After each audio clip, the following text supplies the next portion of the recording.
Hello, everyone. Thank you for coming. So I'm going to tell you about quantum computing today, and it's going to be a pretty wide-ranging talk which goes all the way from the fundamental theory ideas of quantum computing to some real-world applications. So I'm from a company called DWave, and many of you may not have heard of DWave. We're a fairly small company. We have 160 people. About half the company are Ph.D. engineers. And we made the first commercial quantum computer. But even though we're a small company, we have, I would say, pretty big ambitions. What we seek to be is the de facto industry standard for quantum computing. So we're trying to make quantum computers and deploy them for practical applications in the shortest possible time. The approach we're taking is to deploy our systems in the cloud. So up until this point in time, most of our quantum computing systems have been hardware sales, which have gone into customer sites in various parts of the world. But we're moving more and more to the cloud platform, which has always been available from the beginning, but we're making much more use of it now because it's just a lot easier for us to support people using the quantum computer in the cloud. And the reason we're making these machines is that we believe that they can fundamentally change the complexity with which certain problems can be solved.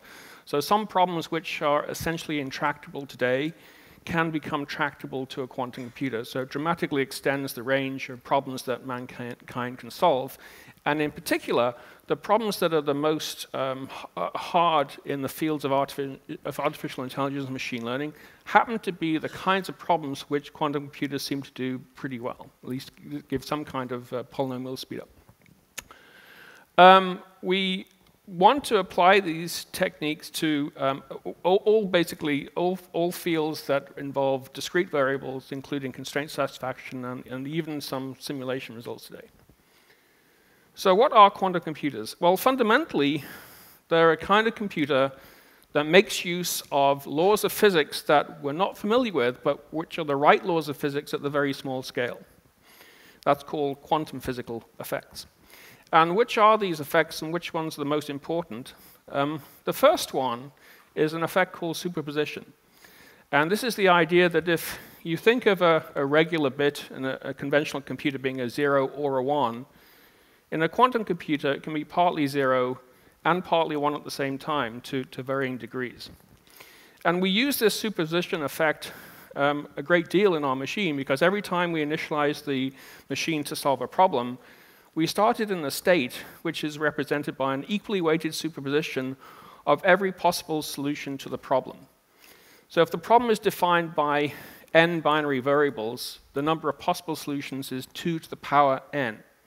And so when n is just something of the order of 300 or so, the number of components in that superposition state is 2 to the power 300, which is a bigger number than all of the particles in the universe. So it always amazes me that it's possible now, and we do this, to make an engineered artifact that the chip would sit comfortably in the palm of your hand, and you can create a physical state of that chip that contains a number of components within the superposition that's greater than the number of particles in the universe. That's really just a mind-blowing concept, if you think about it. The second quantum effect that we make use of is called entanglement. And this is the idea when quantum systems come and interact, they tend to maintain a residual connectedness after they separate. They're called entangled. So in a regular computer, if you think of it being a memory of some kind of set of bits, you would usually think that if you perform an operation on one subset of those bits, they wouldn't change the state of the other bits that you didn't act upon, you didn't touch physically.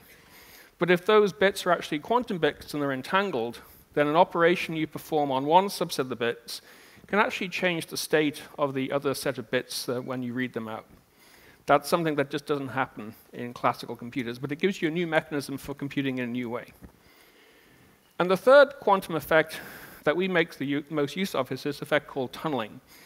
And the idea here is that if you think of the different solutions to your problem being represented by different kinds of bit strings, you would usually think in terms of having to apply some energy to flip one of those bits from a 0 to 1 or a 1 to 0 to move you from one candidate solution to another one. And that would be corresponding to giving the bit string some energy to go over these energy barriers to go from one solution to another solution.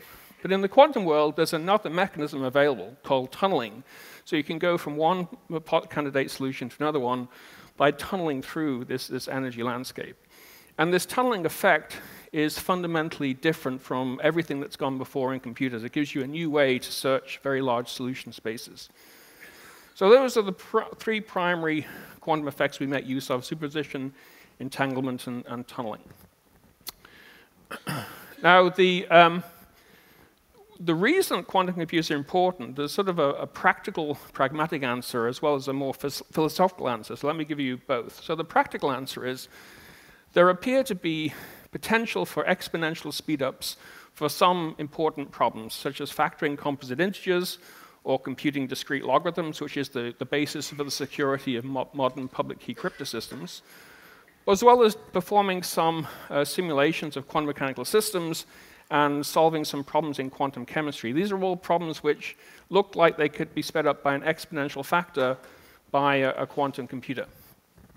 A greater number of other problems, which are the ones which typically come up in everyday sort of commerce and engineering and science, or these NP-complete and NP-hard problems.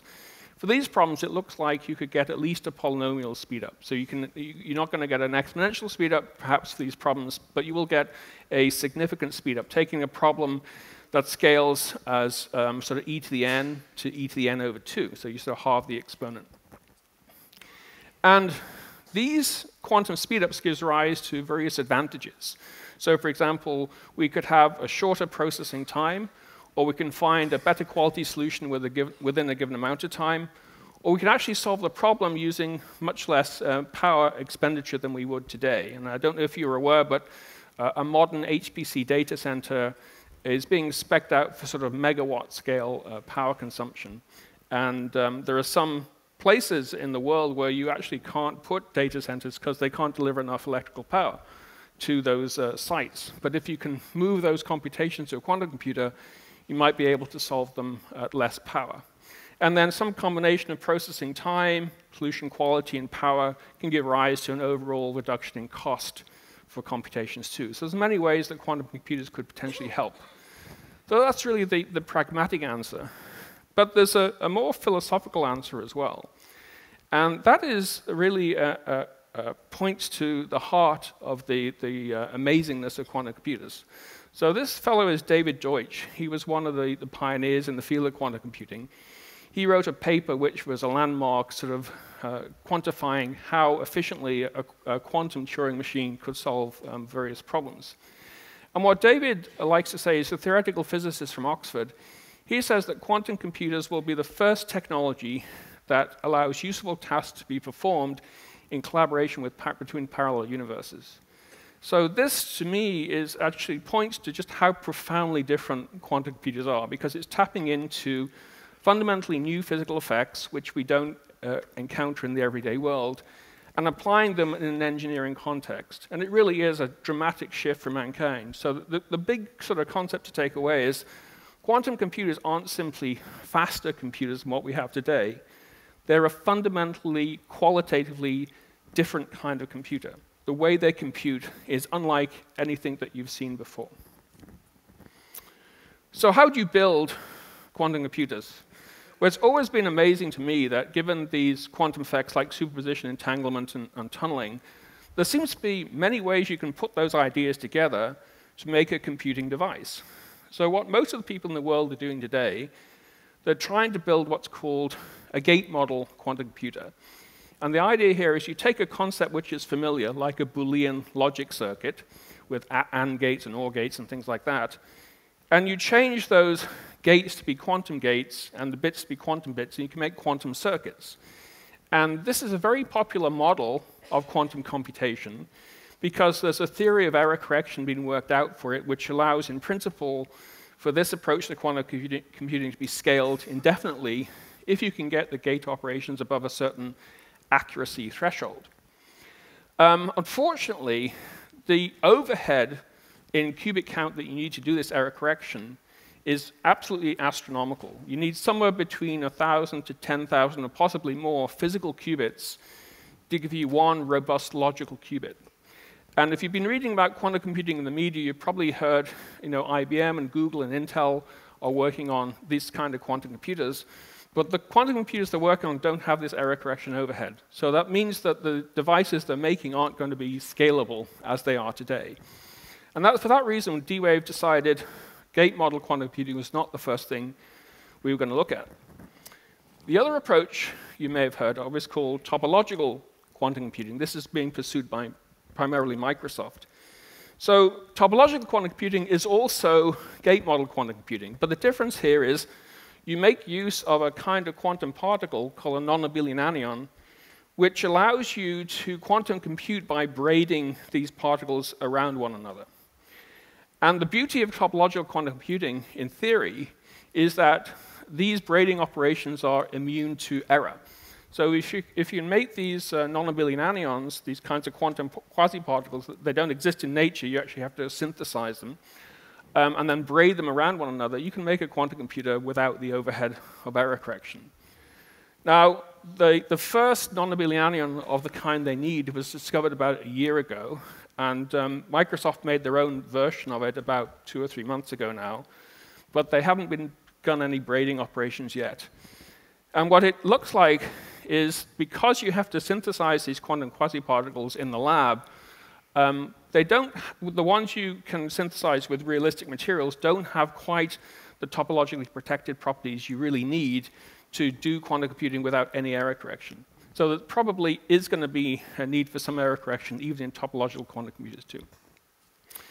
And the third approach to quantum computing came out of an idea called adiabatic quantum computing, which was invented at MIT around 2000 based on a previous idea from Japan in the mid-1990s. And this is called quantum annealing. And this harnesses nature's ability to find low-energy configurations of systems by essentially this tunneling process. And surprisingly, quantum annealing is really quite resilient to noise without active error correction. It's not as theoretically ideal as topological quantum computing in principle, but in practice, it is remarkably resilient to noise without doing anything special. And the kind of annealing machine DWave makes today is not a universal quantum computer yet, but there's no reason in principle you couldn't make a universal version of this architecture too. And in fact, there are theorems that show that all three models of quantum computation are essentially equivalent to one another. So in some sense, it doesn't really matter which one you start with. They can all do equally powerful things if you make the full universal version of each of them. So conceptually, the way our machine works is it's a network or a little graph of spins, which are qubits. And a qubit can be spin up or for logical 0 or spin down for logical 1. Because it's quantum mechanical, it can be up and down at the same time to different degrees. So we specify the problem by putting a bias on each qubit and a coupling between pairs of qubits to make them want to be more aligned or anti-aligned. So every problem you express to the machine is essentially expressed as a graph of interactions between these qubits, represented by this objective function. And when you run the machine, what the machine does, it gives you a bit string that minimizes the energy of this objective function. So when you program the machine, your programming parameters are the h's and j's, the biases and the couplings in that formula. And what you get out of the machine is a bit string, which is a bit string that gives you a minimum value for that energy function. Now, the difference between classical computers is that every single classical computer in human history before this one could only search these kinds of energy landscapes by some kind of algorithm which takes you from point to point on the surface of these landscapes. The quantum machine is the first one in history that has a new mechanism available for exploring this landscape. You can tunnel through the mountains to go from one candidate solution to another. And it's this tunneling effect in combination with superposition and entanglement gives you the ability to solve certain problems faster than you can classically. Okay, so our product is this DWave 2000Q. If you look inside the machine, it looks like an inverted Christmas tree. It's called a Cryo Stack. The quantum computer chip sits at the bottom of that Cryo Stack. And the purpose of those plates is to cool the electronics down from room temperature down to about 15 millikelvin, or 180 times colder than deep space. We've now sold 4 generations of our quantum computer to customers in various places, and I believe all of our customers have always upgraded to the next version. And we can achieve runtimes now of in excess of 2 years for the system. That means when you cool the system down to 15,000th of a degree above absolute zero, we can keep it that cold for years at a time and compute with it the whole time. This is what the chip looks like. It looks like a standard semiconductor chip, but it's actually made of a material called niobium, which is a metal but becomes a superconductor when you cool it to low temperatures. But although it's a superconducting chip, it's actually made in a semiconductor foundry. It uses the same equipment that you might use to make an Intel chip, for example. If you look at it under a microscope, the chip consists of an array of a sort of repeating unit cell. And our qubits, these two-state systems, are made from loops of superconductor with the Josephson junction. If the current is flowing clockwise, it's a logical 0, and if it's flowing anti-clockwise, it's a logical 1. If the current, because it's quantum mechanical, it can flow both ways at the same time, so you can get a superposition up and down. Where those two loops cross, we put a coupler that allows you to program the J's in that formula I showed you. And so this physical arrangement of qubits here gives rise to this sort of logical graph that connects the qubits down here. And this graph has an important property. It's a non-planar graph. And you need that property because in order to program the chip, you take the problem you want to solve, you translate it into the equivalent version of that problem that fits on the graph. And if the graph were planar, you could only solve easy problems. The fact the graph is non-planar gives you the ability to express very difficult computational problems. So a lot of our customers have bought and installed systems in their own locations. A far greater number of customers now are using our systems in the cloud, and that's going to be an increasing area of growth for us over the next 12 to 24 months.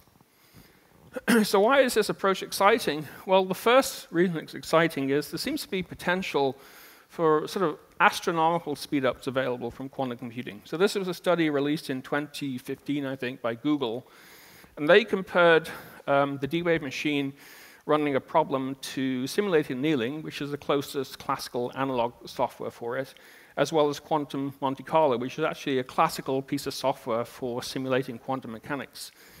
And they found on that problem, the problem that they were looking at, that the DWave machine was about 100 million times faster than simulated annealing and quantum Monte Carlo on that problem.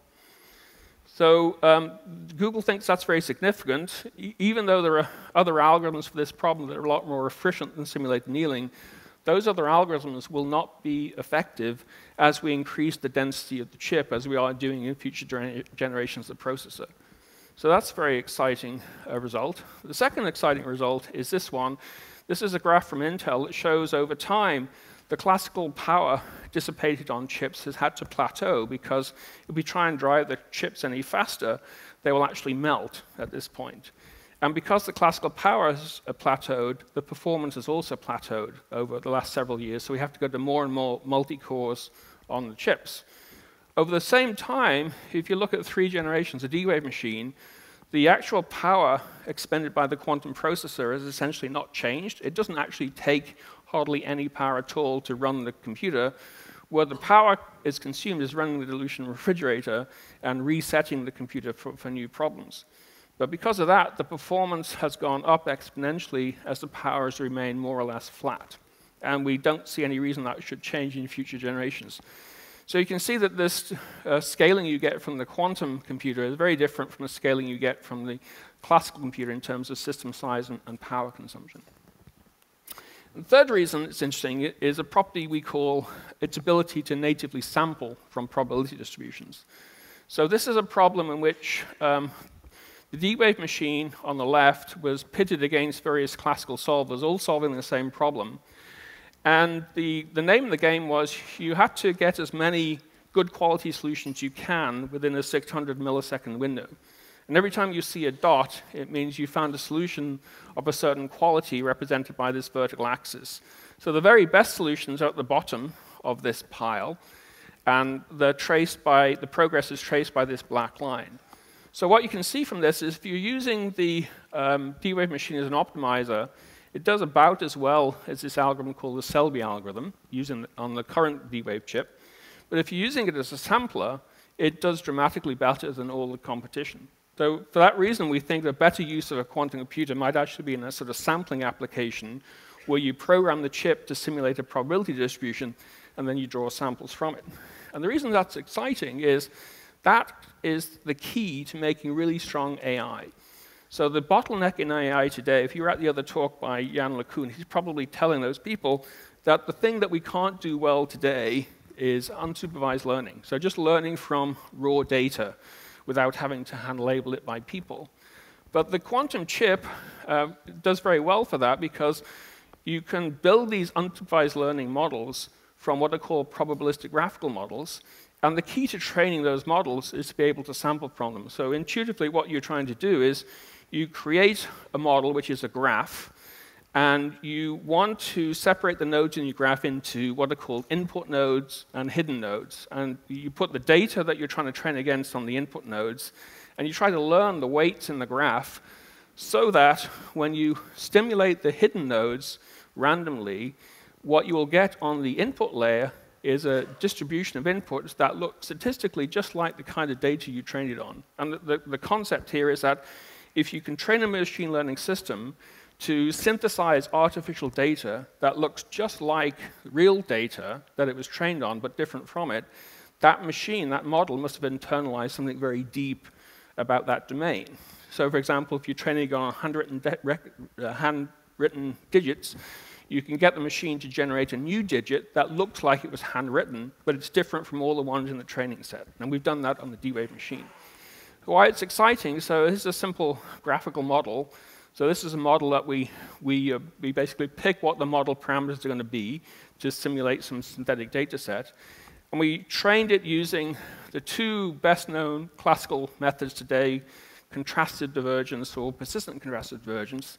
And we trained it using the D-Wave chip. And the vertical axis is the difference between the distribution you need to find from the correct distribution for the model and the distribution you get after a certain number of training epochs. So what you can see is the quantum-trained probabilistic model converges to the right answer much more rapidly than the current state-of-the-art methods. And this is a really big deal because when you build deep learning systems, what you're essentially doing, is you're stacking one layer of these networks on top of another on top of another. So if you can fundamentally accelerate the training of these layers, you have the potential to dramatically accelerate the training of deep learning systems. And really, that is very much the direction which we're evolving the future generations of quantum chips now, so that they're going to be natively really, really good at this kind of machine learning problem.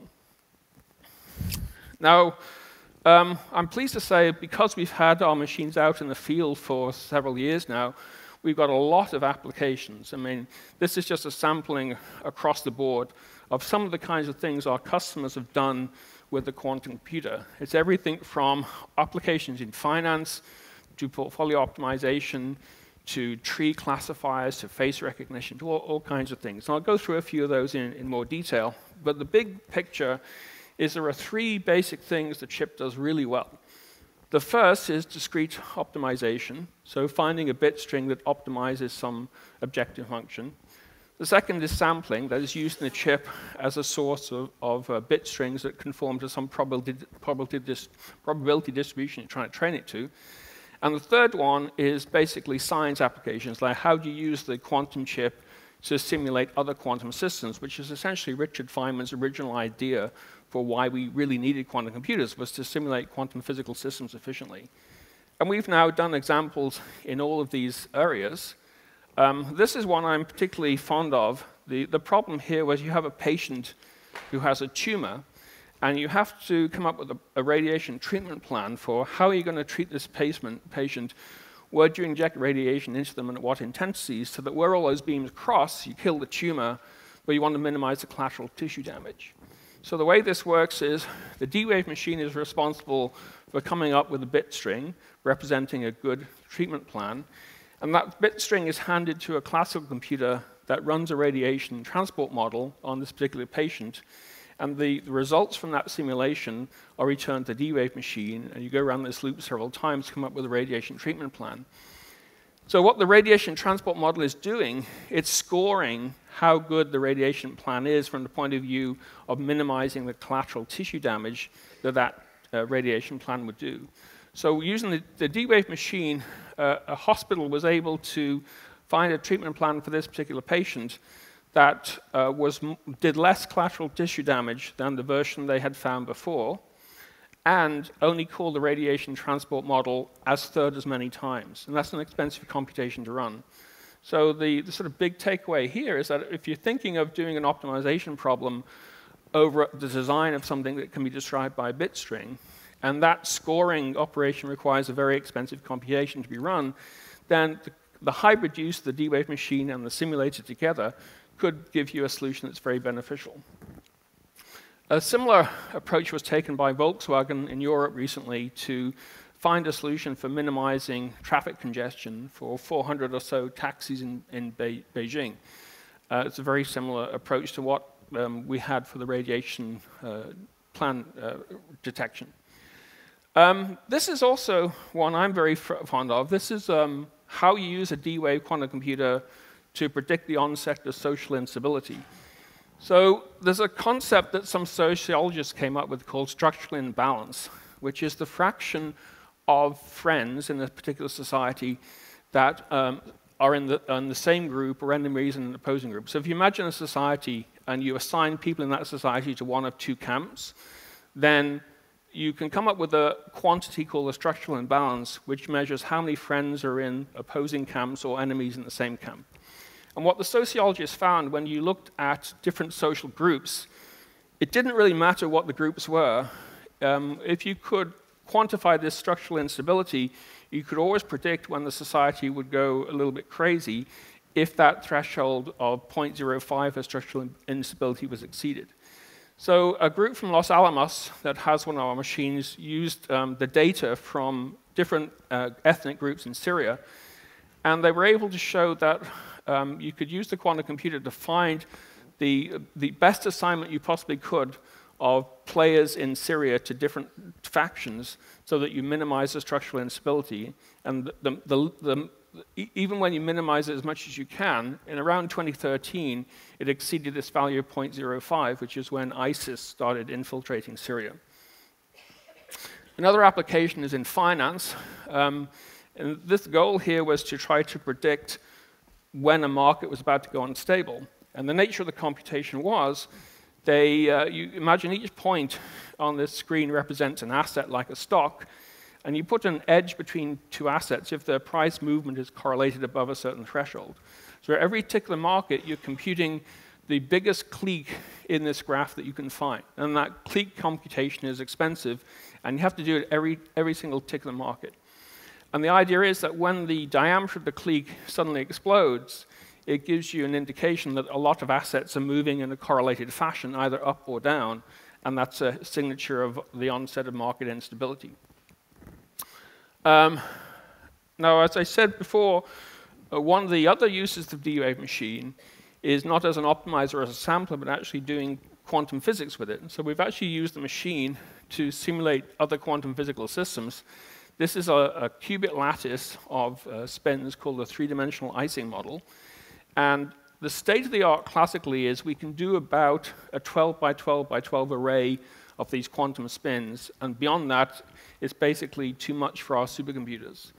But using the current D-Wave machine, we've done an 8 by 8 by 8 lattice of spins, and we've reconstructed the correct phase transition diagram. And with the next generation chip, we think we can push beyond what you can do with a supercomputer. And this is a real problem. This isn't a synthetic problem or anything.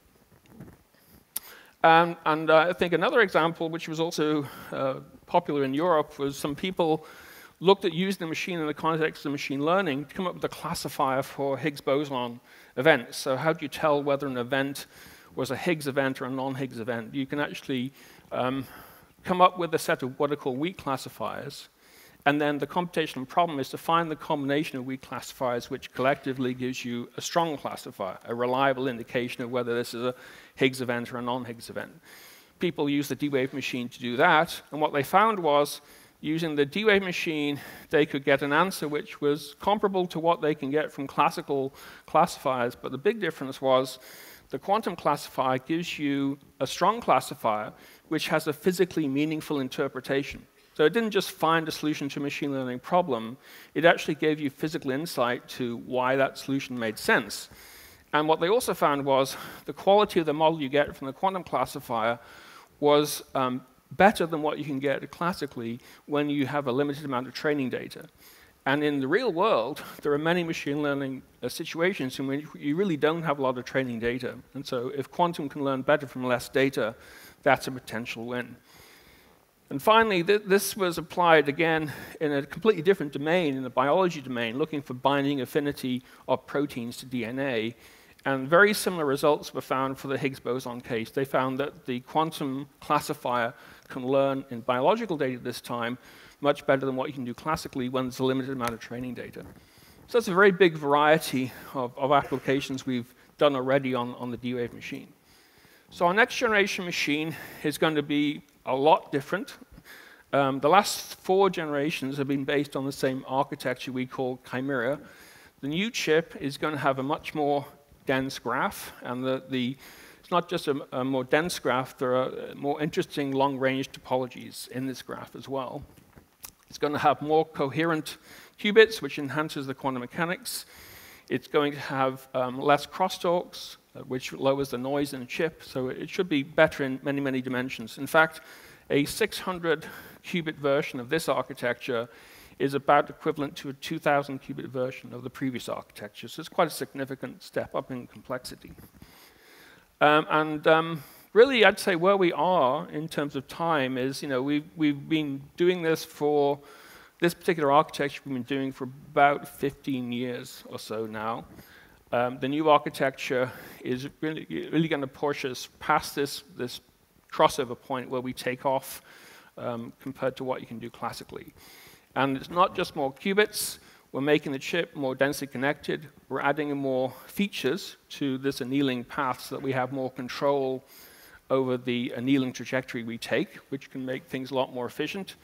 We're looking at what's called universal Hamiltonians. So this is a version of our chip which is on the path to making a full universal quantum computer as well. And of course, we're adding more and more software and algorithms all the time to make this a more and more powerful machine. And I'm happy to say that probably towards the end of the summer, we'll be opening up the cloud to more people than we have before.